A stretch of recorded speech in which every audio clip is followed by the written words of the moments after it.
नमस्कार, Byju's exam prep IAS Hindi में आप सभी का स्वागत है। और आज हम 14 जुलाई के प्रमुख समाचारों पर आधारित कुछ प्रश्नों पर चर्चा करने वाले हैं। तो आइए शुरू करते हैं आज का डेली क्विज। आज के प्रश्नों पर चर्चा करने से पहले एक महत्वपूर्ण सूचना आप सभी के लिए है। आप सभी को ध्यान में रखना है कि हमारे द्वारा राष्ट्रीय छात्रवृत्ति परीक्षा का आयोजन 17 जुलाई को सुबह 11 बजे से किया जा रहा है और आप सभी इस परीक्षा में भाग लेकर इसका फायदा उठा सकते हैं। आपको ध्यान में रखना है कि इस परीक्षा में भाग लेने के लिए आप सभी को अपना रजिस्ट्रेशन करना होगा, जिसका लिंक इस वीडियो के डिस्क्रिप्शन बॉक्स में दिया गया है। और आपको यह भी ध्यान में रखना है कि रजिस्ट्रेशन जो है वह 17 जुलाई को सुबह 6 बजे तक किया जा सकता है। तो जो भी स्टूडेंट सिविल सेवा परीक्षा की तैयारी कर रहे हैं वे इस छात्रवृत्ति परीक्षा का लाभ उठा सकते हैं। आइए अब आज के प्रश्नों पर चर्चा कर लेते हैं। यहां पर क्वेश्चन नंबर 1 है, निम्नलिखित कथनों पर विचार कीजिए। और यहां पर आपको 3 कथन दिए गए हैं और आपसे पूछा जा रहा है सही कथन का चयन कीजिए।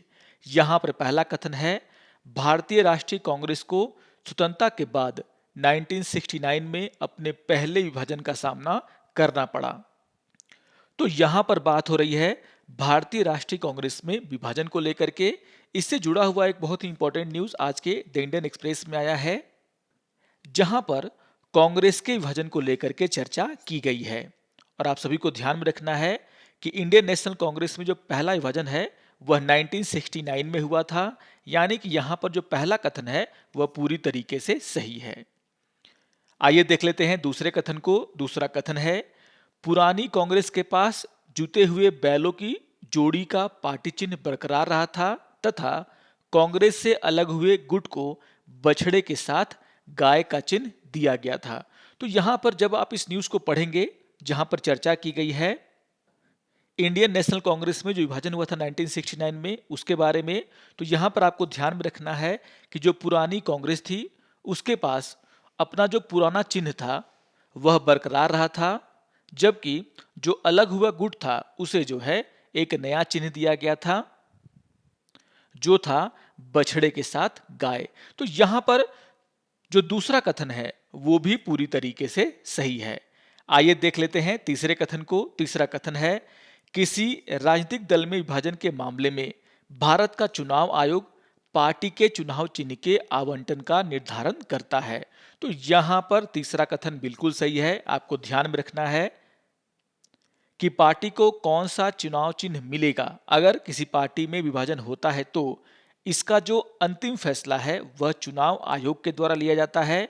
और आपको ध्यान में रखना है कि सिंबल ऑर्डर एक्ट 1968 का जो पैरा 15 है जिसका जिक्र यहां पर किया गया है इस न्यूज में, उसके तहत जो है इलेक्शन कमीशन इस बात का डिसीजन लेता है। तो यहां पर जो तीसरा कथन है वो भी पूरी तरीके से सही है, यानी कि क्वेश्चन नंबर 1 का आंसर होगा आपका ऑप्शन नंबर डी।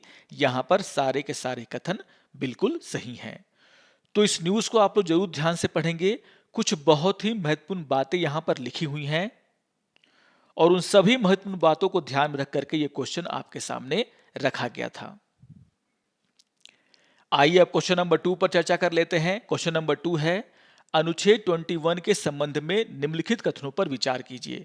और यहां पर आपको 2 कथन दिए गए हैं और आपसे पूछा जा रहा है सही कथन का चयन कीजिए। यहां पर पहला कथन है, मेनका गांधी बनाम भारत संघ जो 1978 का मामला है में सुप्रीम कोर्ट के अनुसार अनुच्छेद 21 में व्यक्तिगत स्वतंत्रता में विभिन्न प्रकार के अधिकार शामिल हैं जो मनुष्य की व्यक्तिगत स्वतंत्रता का निर्धारण करते हैं। तो यहां पर हम चर्चा कर रहे हैं मेनका गांधी बनाम भारत संघ का जो मामला है उसको लेकर के।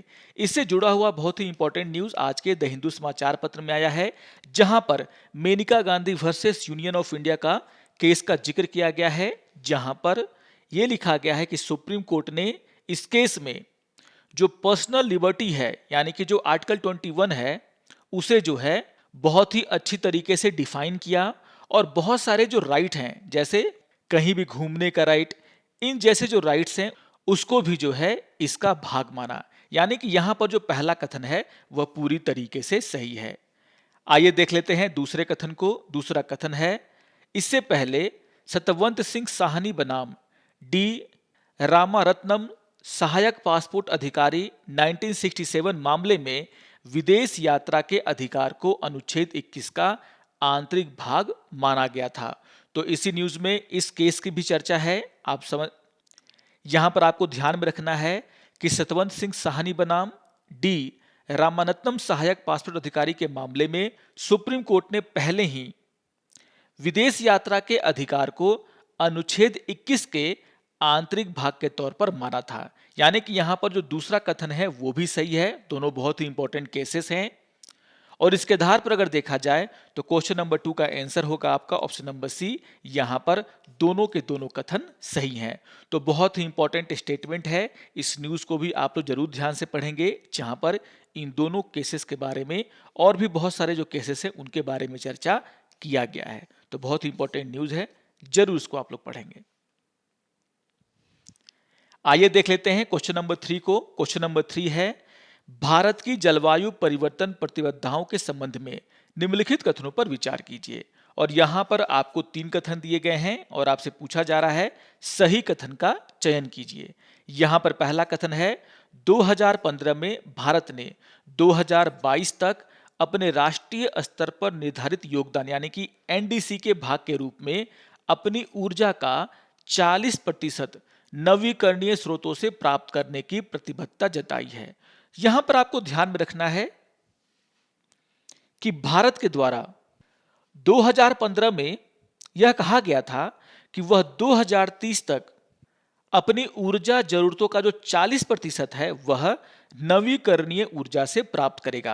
तो यहां पर आपको ध्यान में रखना है कि जो टारगेट है वह 2030 का है, जबकि यहां पर लिखा हुआ है 2022। यानी कि यहां पर जो पहला कथन है वह गलत हो जाता है। आइए देख लेते हैं दूसरे कथन को। दूसरा कथन है, भारत पहले ही 162 गीगावाट अक्षय ऊर्जा क्षमता स्थापित कर चुका है, जो कि कुल 402 गीगावाट ऊर्जा क्षमता का 41% है। तो यहां पर जब आप इस न्यूज को पढ़ेंगे तो यहां पर इस डेटा को दिया गया है और यहां पर यह कहा गया है कि भारत ने पहले ही 162 गीगावाट रिन्यूएबल एनर्जी क्षमता को हासिल कर लिया है, जो कि कुल 402 गीगावाट क्षमता का 41% है। यानी कि यहां पर जो दूसरा कथन है वह पूरी तरीके से सही है। आइए देख लेते हैं तीसरे कथन को। तीसरा कथन है, पीएम मोदी ने संयुक्त राष्ट्र कोप 21 में 2030 तक नवीकरणीय ऊर्जा स्थापित करने के लक्ष्य को 500 गीगावाट तक बढ़ा दिया है। तो यहां पर आपको ध्यान में रखना है कि ये कथन भी पूरी तरीके से सही है। इसी न्यूज में इस बात की भी चर्चा है। आपको ध्यान में रखना है कि यहां पर ग्लासगो में जो कोप 21 का बैठक हुआ था उसमें भारत के प्रधानमंत्री के द्वारा यह बात कही गई थी कि 2030 तक भारत जो है 500 गीगावाट रिन्यूएबल एनर्जी का उत्पादन करेगा, जो कि उस समय कुल उत्पादन का 50% के बराबर होगा। तो कुछ बहुत ही इंपॉर्टेंट डेटा यहां पर दिए गए हैं जिसको आधार बना करके ये क्वेश्चन आपके सामने रखा गया है। तो यहां पर जो तीसरा कथन है वो भी सही है और इसीलिए क्वेश्चन नंबर 3 का आंसर होगा आपका ऑप्शन नंबर बी। यहां पर दूसरा और तीसरा कथन सही है, पहला कथन गलत है। तो एक न्यूज से किस तरीके से आपसे क्वेश्चन पूछे जा सकते हैं यह भी आपको समझना है। कौन सा न्यूज आपके लिए इंपॉर्टेंट है, कौन सा डेटा आपके लिए इंपॉर्टेंट है, एग्जाम में पूछा जा सकता है, यह भी आपको इस क्वेश्चन के माध्यम से समझना है। तो जरूर इस न्यूज को भी आप लोग पढ़ेंगे। आइए अब क्वेश्चन नंबर 4 पर चर्चा कर लेते हैं। क्वेश्चन नंबर 4 है, निम्नलिखित में से कौन विंडफॉल टैक्स का सबसे अच्छी तरीके से परिभाषित करता है। और यहां पर आपको 4 ऑप्शन दिए गए हैं। तो यहां पर चर्चा हो रही है विंडफॉल टैक्स की।